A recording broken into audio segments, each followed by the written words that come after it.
Vamos comer Bíblia!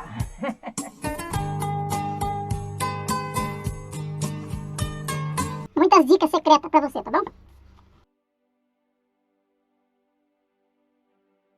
Hoje eu quero estar falando para vocês sobre selo, né? O que é selo?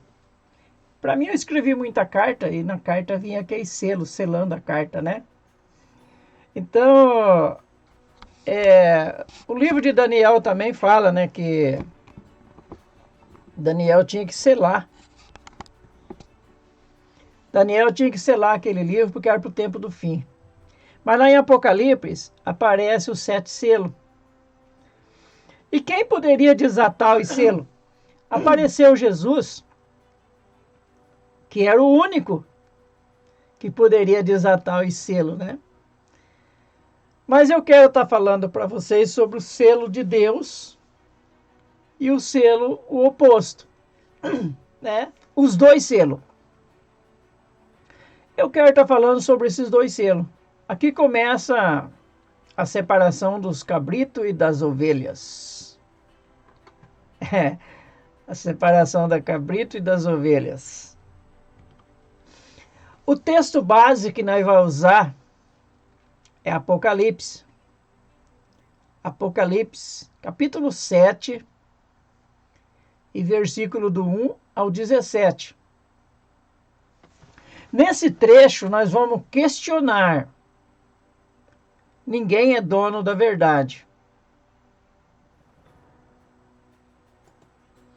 Ninguém é dono da verdade. Então, nesse trecho, nós vamos apenas questionar.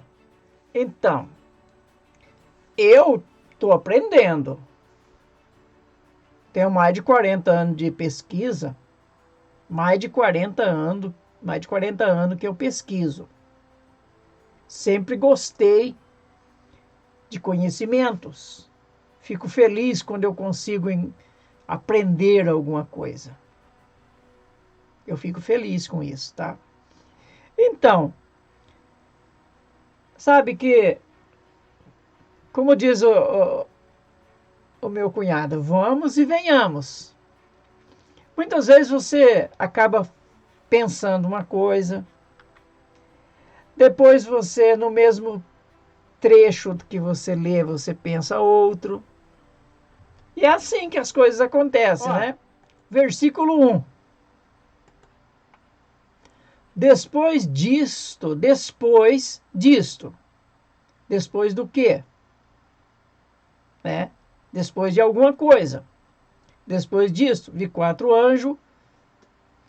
Esse anjo aqui, pelas características, é anjo do bem. Anjo de Deus. Então, João viu 4 anjos em pé nos 4 cantos da terra. O que esses anjos estavam fazendo? Ele estava segurando, retendo os ventos da terra. Mas o que esses ventos iam fazer? Esses ventos, se eles soprassem sobre a terra, sobre o mar e sobre as árvores, eles iam trazer muito problema. Ia destruir a terra, ia destruir as árvores, ia destruir o mar. É claro que você pode dizer assim: vento é guerra, terra são o povo de judeu, por exemplo, israelita. O mar são a maioria dos povos, nações, tribos e língua. As árvores também, ela pode ter sentidos simbólicos. Nações, árvores, né? Eu fiz um vídeo aí falando da figueira, parábola da figueira, onde inclui as árvores, onde Jesus disse: olhai para a figueira quando ela estiver brotando. Figueira ali é judeu, israelita. Agora, quando em Marcos, Jesus, ao dizer olhar para a figueira, ele fala: olhai também para todas as árvores, ou seja, para todos os povos. Então, existem coisas figuradas. Mas aqui, aparentemente, está falando meio literal as coisas aqui.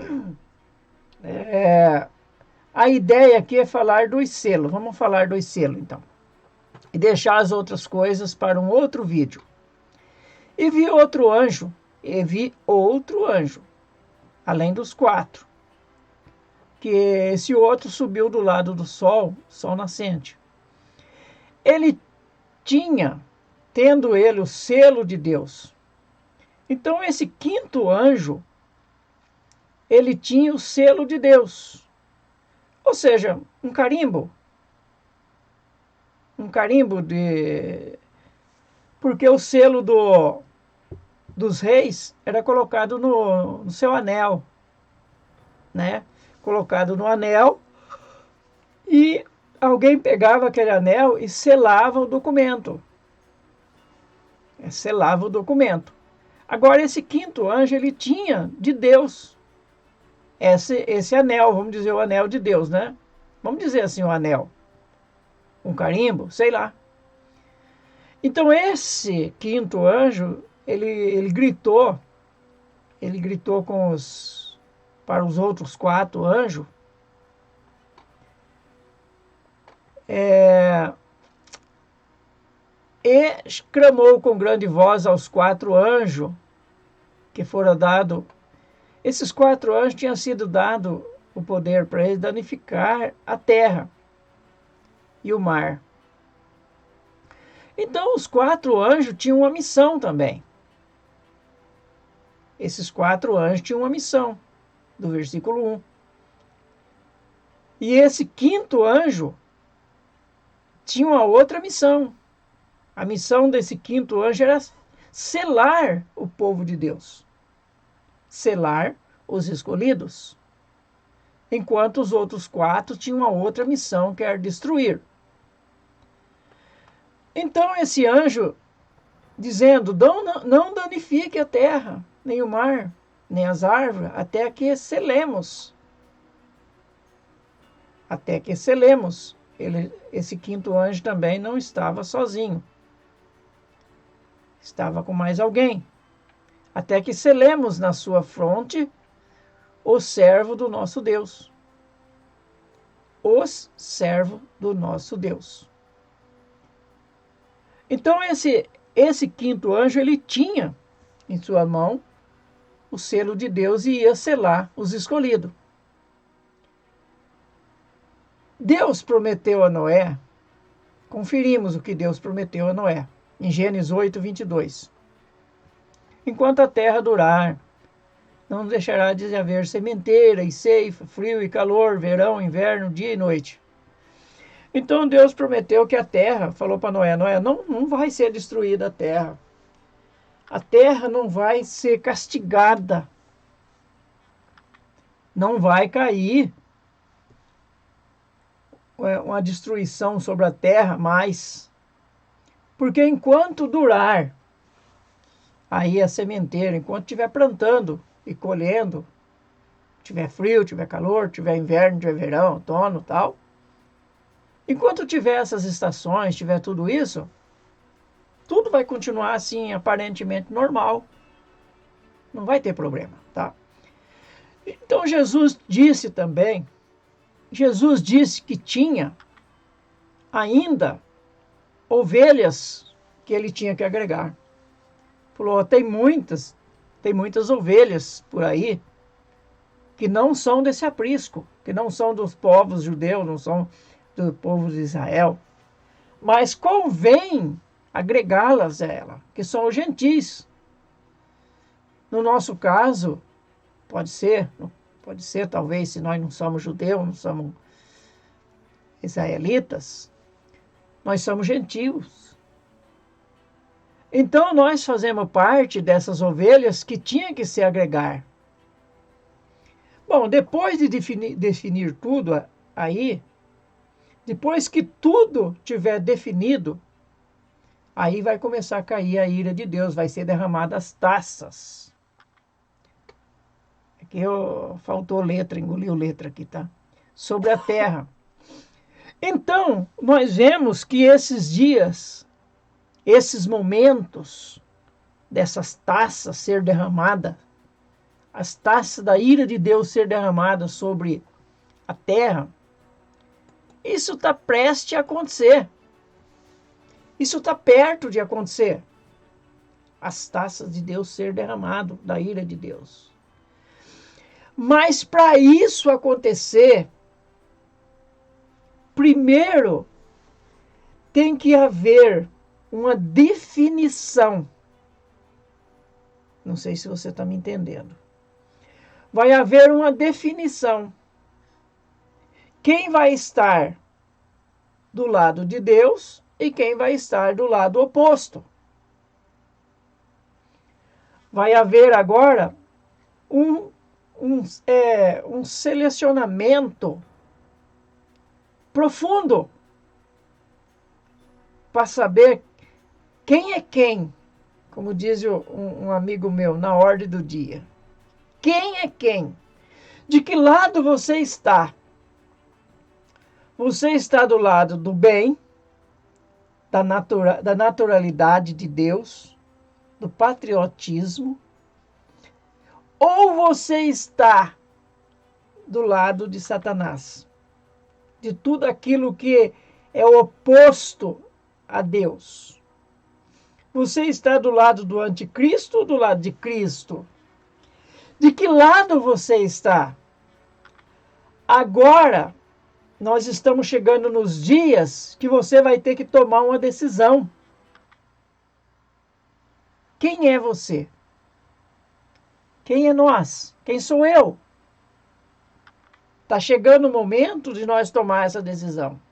Neste momento é que vai haver, então, a diferença. Você é israelita ou você é egípcio? Espiritualmente, de que lado você está? Depois dessa definição, aí as taças vão começar a ser derramadas. Tá? Então eu ouvi, aí nós estamos lendo Apocalipse capítulo 7. Então eu ouvi o número dos que foram assinalados. Quem saiu para assinalar? O quinto anjo. Os 4 estavam lá esperando para poder destruir a terra, segurando os ventos. Então o quinto saiu para colocar o selo. E o número eu ouvi o número dos que foram selados. No caso aí, já está sendo selando. Deus já está selando 144 mil de todas as tribos dos filhos de Israel. Então, esse selado aqui tem a ver com as tribos, com as 12 tribos de Israel. Mas isso já aconteceu, ou está acontecendo, ou ainda vai acontecer.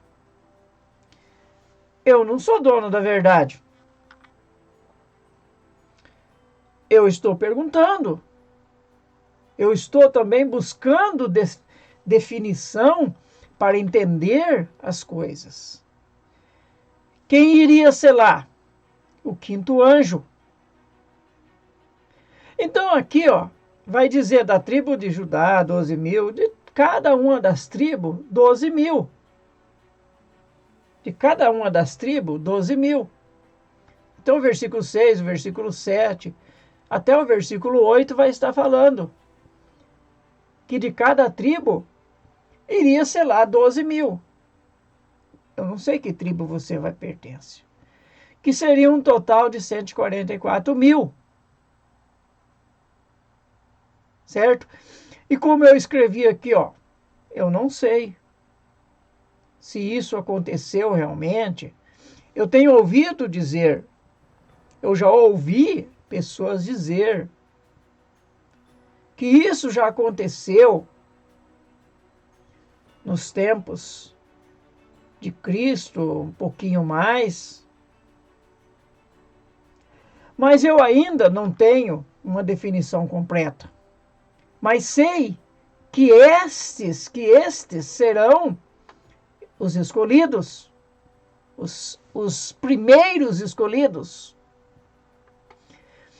Pelo verso 2 e 4, dá a entender que é coisa do fim, que não é coisa que já aconteceu. Certo? Então, ó, Apocalipse 7, versículo 3, parece dizer tudo. Não danifiquei a terra, nem o mar, nem as árvores, até que selemos na sua fronte o servo do nosso Deus. Então, esse verso parece dizer que é coisa do fim. Entenderam? Então, se essas coisas vão acontecerem antes que as taças sejam derramadas, para que a terra sofra, aí é como você vai,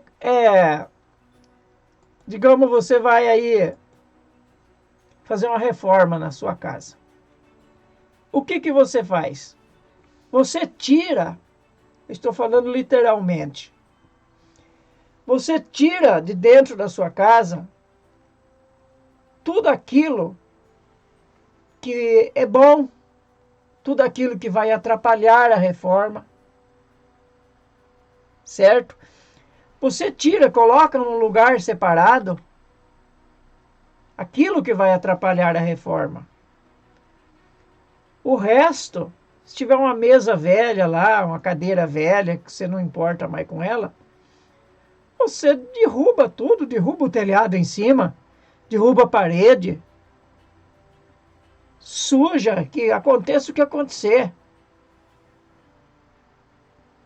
Você não está se importando com aquele imóvel, certo?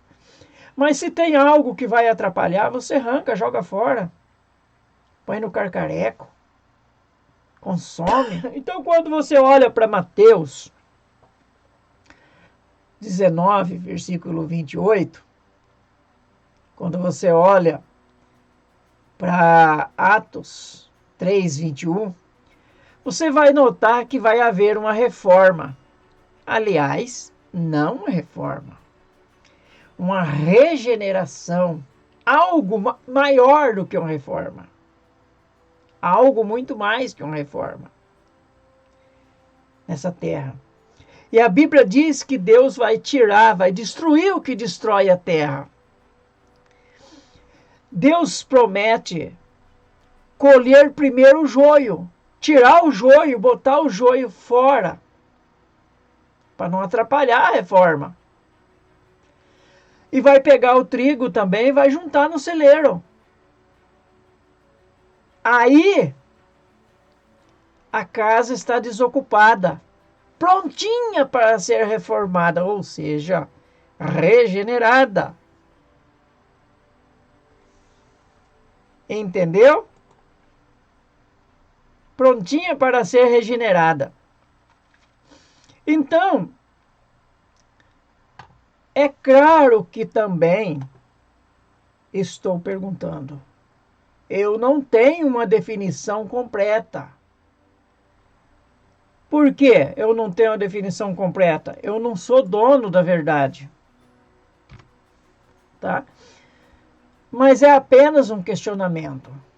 Eu estou lendo Apocalipse 7. Mas no capítulo anterior, capítulo 6, versículo 14 a 17, ali dá um anúncio de que se trata do tempo do fim. Ali está dizendo, está deixando claro que se trata do tempo do fim. E o texto termina, eu acredito no versículo 17, dizendo: chegou o dia da sua ira. Quem poderá subsistir? Aí começa o capítulo 7, com essas descrições que nós vemos. Antes de Jesus voltar, a humanidade será selada, ou com o selo de Deus, ou com o selo ou marca da besta. Então o povo de Deus vai ser selado. E o outro povo também. Mas agora, como nós neste vídeo estamos falando de selo, é bom a gente também tentar descobrir um pouco quais são ou o que são este selo. Apocalipse 12, versículo 17. E o dragão irou-se contra a mulher e foi fazer guerra aos demais filhos dela, os que guardam os mandamentos de Deus e mantêm o testemunho de Jesus. O que João escreveu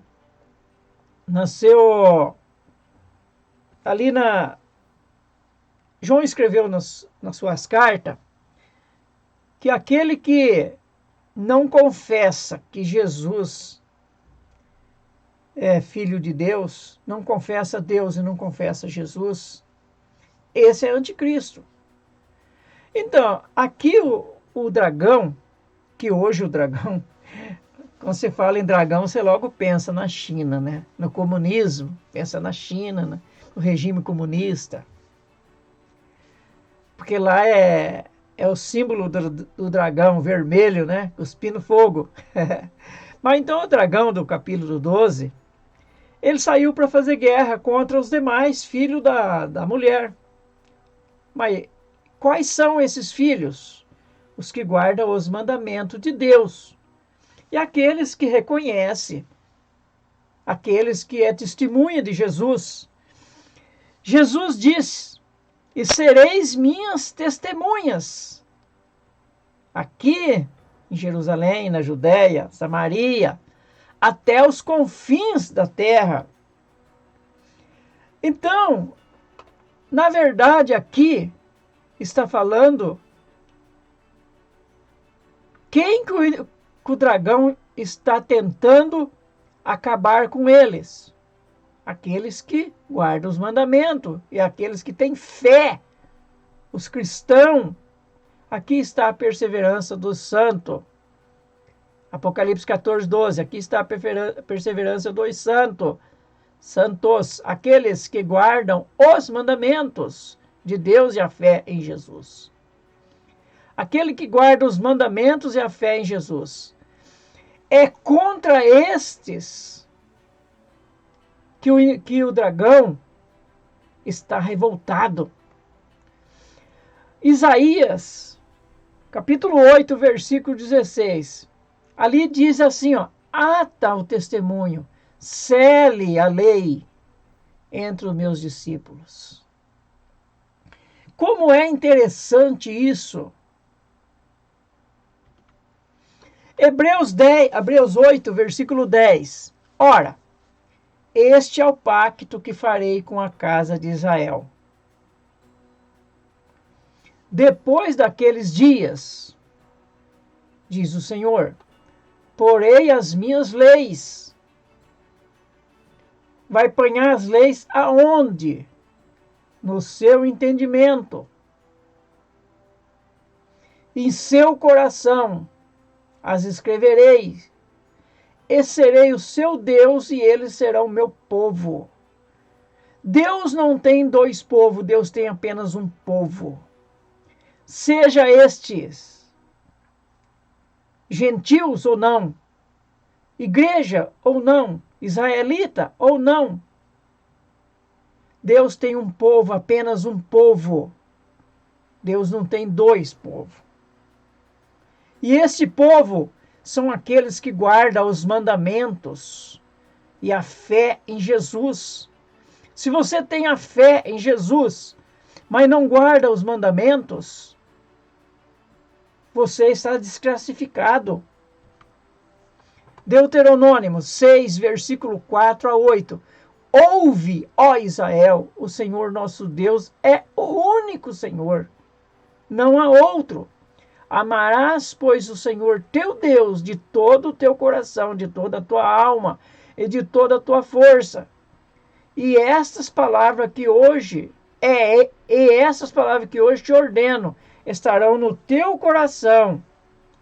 E você deve ensinarás a teus filhos, e delas falarás, sentado em tua casa, andando pelo caminho, ao deitar-te, ao levantar. Fale sempre disso a seus filhos. Também a atarás, colocarás por sinal na tua mão, e te serão por frontais entre os teus olhos.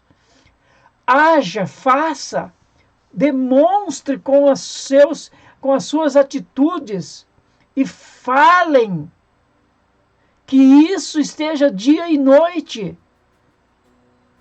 nos seus pensamentos. Em Efésios 4:30, e não entristeçais o Espírito Santo de Deus, no qual foste selado para o dia da redenção. Você vai falar, pronto, aí está o selo de Deus. Sim e não.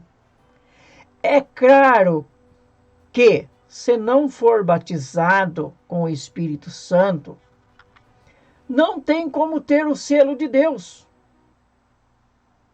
O selo de Deus vem através do selo do poder de Deus, que é o Espírito Santo em nós. Mas o selo de Deus é os mandamentos de Deus em nós. O selo de Deus é a fé em Jesus. O selo de Deus é a nossa capacidade de ser uma pessoa de caráter. Ter o selo de Deus, ou seja, guardar os mandamentos, uma pessoa que não tem o Espírito Santo como guia, ele não teme a Deus e muito menos pensa em obediência. Como você vai obedecer os mandamentos se você não tem o Espírito Santo de Deus dentro de você? Se você não se converteu, se você não é uma pessoa convertida? Como?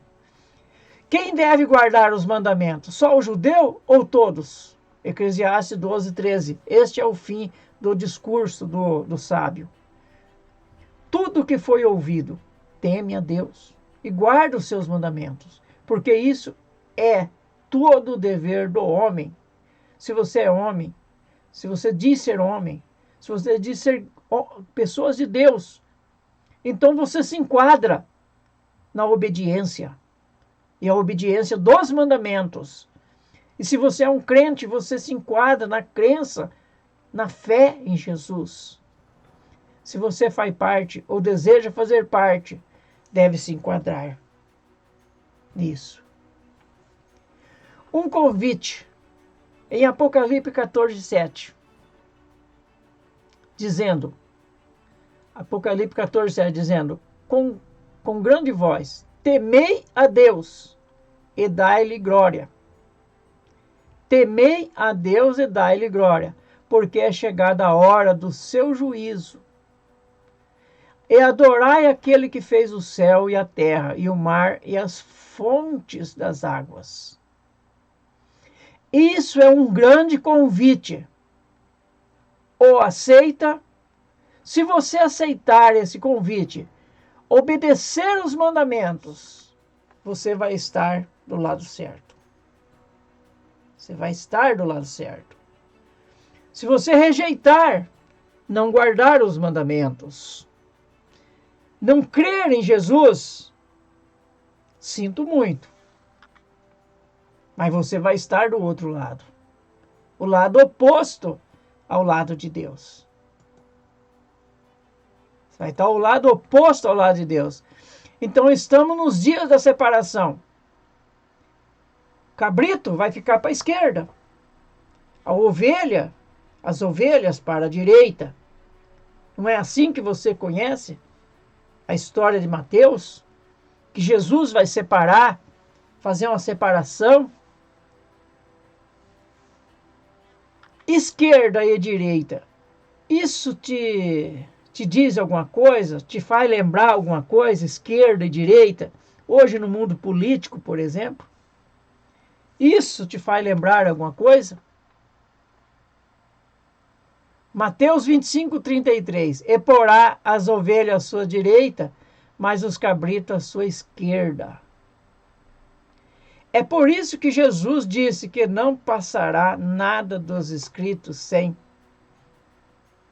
que tudo se cumpra. Meu amigo, minha amiga, você notou que a Bíblia, ela é irreversível, ela é linda, ela se cumpre palavra por palavra, ela se cumpre tudo. Jesus disse que não passaria nada se não se cumprisse. E ela está se cumprindo de maneira maravilhosa. Ela está se cumprindo. E hoje, o comunismo do dragão, eles é contra tudo aquilo que se chama Deus, que é objeto de adoração. Eles são contra os cristãos. Eles são contra tudo aquilo que é bom. Eles são contra a família. Eles são a favor do quê? Aborto. LGBT. É a favor de tudo aquilo que é contra Deus, contra a família, contra o bem. É a favor de tudo aquilo que é ruim. E eles são de que lado?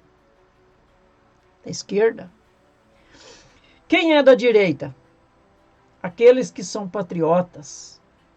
Pelo menos aqui no Brasil, Estados Unidos, Israel e tanto outros países. Quem é da direita? Aquele que é patriota. Aquele que é cristão. Hoje nós sabemos que não tem como uma pessoa ser da esquerda, torcedor da esquerda, amante do dragão, não tem como ele ser e ao mesmo tempo ser um cristão. Não combina, é como o óleo e a água. Não se mistura. Não tem como. Ou você é cristão e está do lado da direita, servindo a Deus e torcendo para que todas as coisas sejam certo, para que todas as coisas sejam corretas. Ou você é um patriota e está do lado da direita, ou você é um esquerda ou um esquerdopata e é considerado um cabrito, uma cabra, e está do lado do dragão. De que lado você está? Temos que tomar uma decisão. De que lado nós estamos? Vamos ficar atento, porque a partir do versículo 9, de Apocalipse 7, tem tudo a ver com o governo eterno e não com o governo messiânico. Veja o que diz, aqui diz com Z, tá? Diz o versículo 9, depois destas coisas, daqui para frente, depois de tudo o que aconteceu, depois dessas coisas, olhei e eis uma grande multidão que ninguém podia contar, de todas as nações, tribos, povos e língua, que estava em pé diante do trono e em presença do Cordeiro, trajado com compridas vestes brancas e com palmas nas mãos. Irmãos, não somos dono da verdade, mas vamos tentar descobrir alguma coisa, né? E clamava com grande voz salvação ao nosso Deus, que está sentado sobre o trono e ao Cordeiro. E todos os anjos estavam em pé ao redor do trono e dos anciões e dos outros seres viventes, e prostraram-se diante do trono sobre o seu rosto e adoraram ao Deus. Por que eu falo que tem tudo a ver com o reino eterno? Porque em 2 Coríntios 15, 1 Coríntios 15, acho que no versículo 24, se não estou enganado, lá diz que Jesus, depois que vencer todos os inimigos, o último inimigo será a morte. Depois que ele vencer todos os inimigos, ele vai entregar o reino ao Pai. Tá? Ele vai entregar o reino ao Pai. Então, continuamos lendo aqui, Apocalipse 7:12, dizendo: Amém, louvor e glória e sabedoria e ação de graça e honra e poder e força ao nosso Deus, pelos séculos dos séculos. Amém. E um dos anciões me perguntaram: estes que trajam as compridas vestes brancas, quem são e de onde vêm? Respondi-lhe: meu senhor, tu sabes, disse ele. Então disse-me ele: esses são os que vêm da grande tribulação, e lavaram as suas vestes e branquearam no sangue do Cordeiro. Então são dois grupos de pessoas diferentes. São os 144 mil selados de todas as tribos, que eu creio que são os escolhidos para fazer alguma missão no reino de Jesus e até no reino eterno. Certo?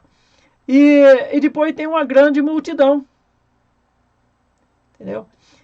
Aqui, lavar as vestes tem tudo a ver com aceitar o sacrifício de Jesus e obedecer, porque só aceitar não adianta, tem que obedecer também, certo? Por isso estão diante do trono de Deus e o serve de dia e de noite no seu santuário. Aquele que está sentado sobre o trono estará no seu santuário, e aquele que está assentado sobre o trono estenderá o seu tabernáculo sobre eles. Nunca mais terão fome. Então, nunca mais esses seres, essa multidão, nunca mais eles vão ter fome. Por que nunca mais vai ter fome? Nunca mais eles vão ter sede.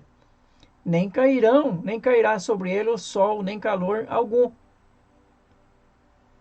Não diz que não vai ter sol, não diz que não vai ter fome, não vai ter vontade de comer, apetite, e não diz que não vai ter vontade de beber. Simplesmente eles não vão sentir a fome, não vai sentir sede, não vai ter necessidade.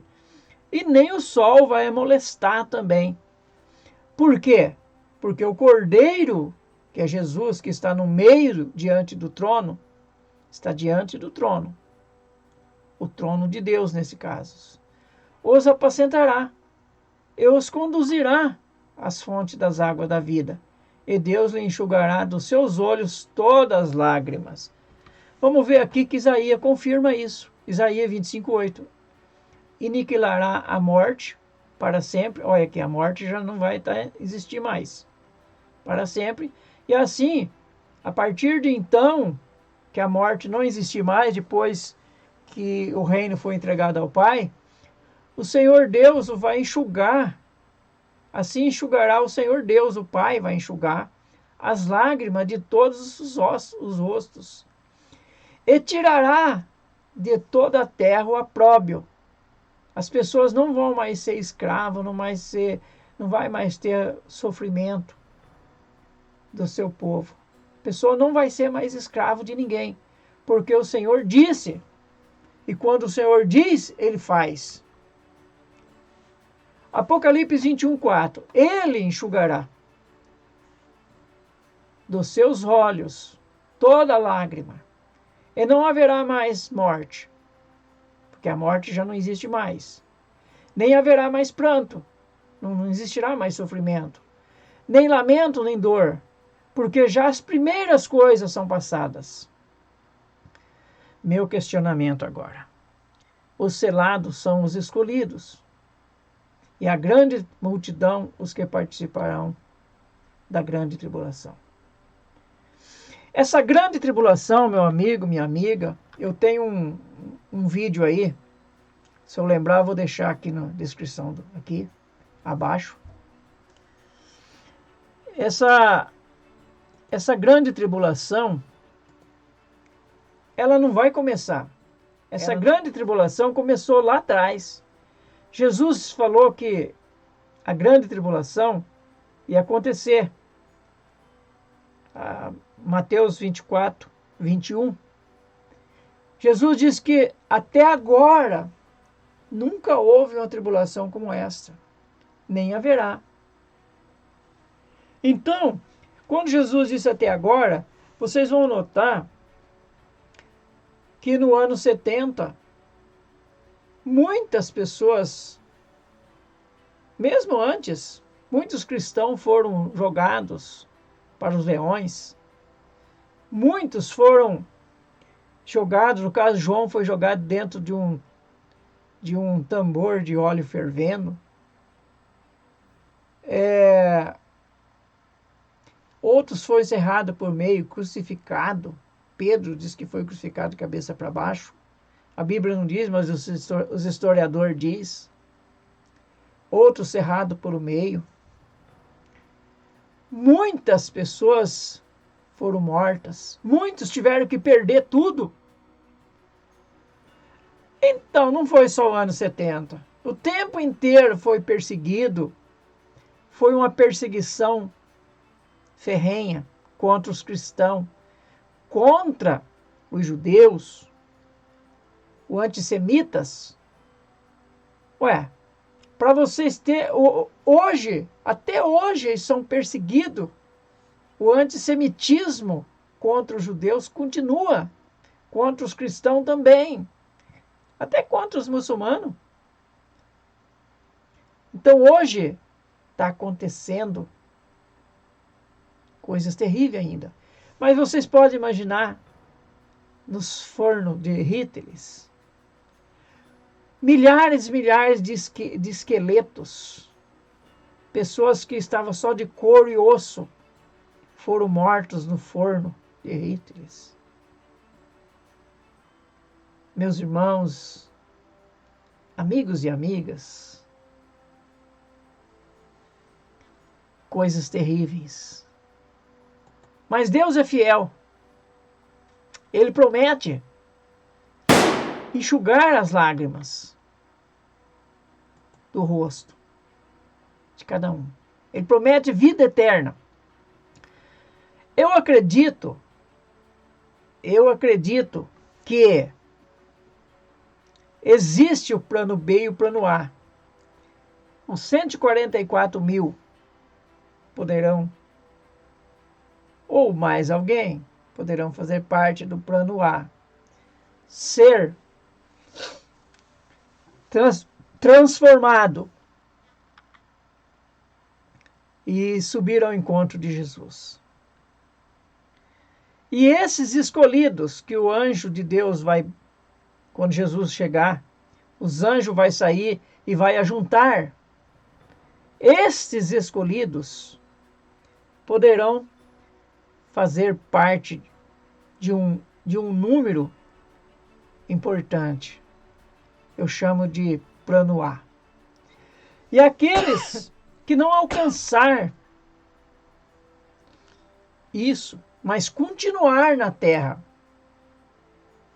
apesar de muitas coisas que vai acontecer, mas eles também serão protegidos. São as virgens loucas. Essas pessoas vão estar protegidas e vão ter uma outra chance. Vão poder viver e, mesmo que venha morrer durante o reino de Cristo, poderão ressuscitar no final. E lá no final vai haver o julgamento. Julgamento. Lá vai ser colocado para a direita e para a esquerda. As ovelhas à direita. Os cabritos à esquerda. Vai ser colocado lá. Vai abrir-se os livros e o livro da vida também.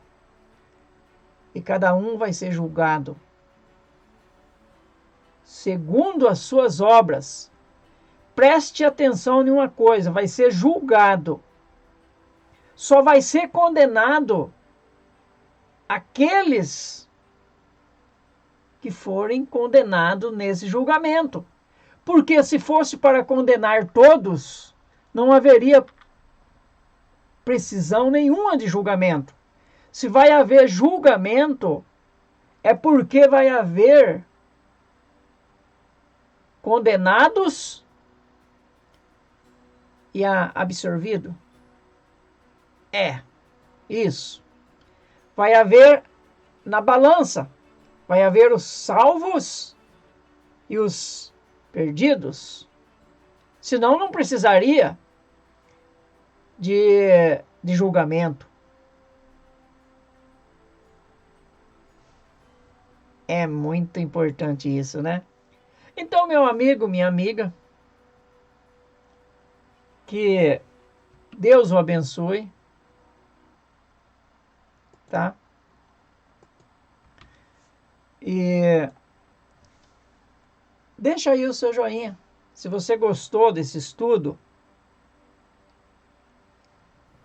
se inscreva. Acione o sininho, porque o YouTube avisa você depois. Me ajuda aí, deixa o joinha para poder alavancar esse vídeo aqui, para chegar a mais pessoas. Que Deus abençoe vocês.